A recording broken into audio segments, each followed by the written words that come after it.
अज़ाब कब्र के मुतल्लिक़ एक और वाक़या तकरीबन 25 साल पहले की बात है कि एक औरत का पाकिस्तान में इंतकाल हुआ। उसका जनाजा कब्र में लाया गया।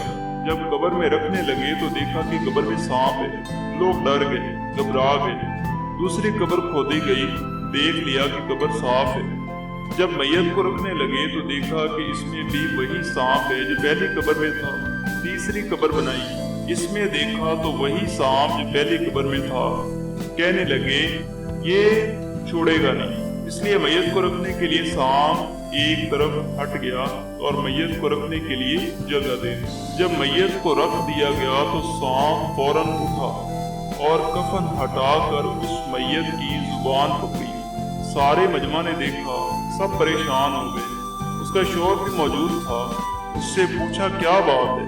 उसने कहा कि मुझे बुरा भला कहा करती थी, मैं सब्र करता था, कभी मैंने कोई बदला नहीं लिया, जवाब नहीं दिया। सब मजमा ने कहा कि भाई इसकी खता को माफ करके दुआए मग़फ़िरत करो। सब ने दुआए मग़फ़िरत की। शौहर ने भी उसकी खता को माफ करके दुआए मग़फ़िरत की।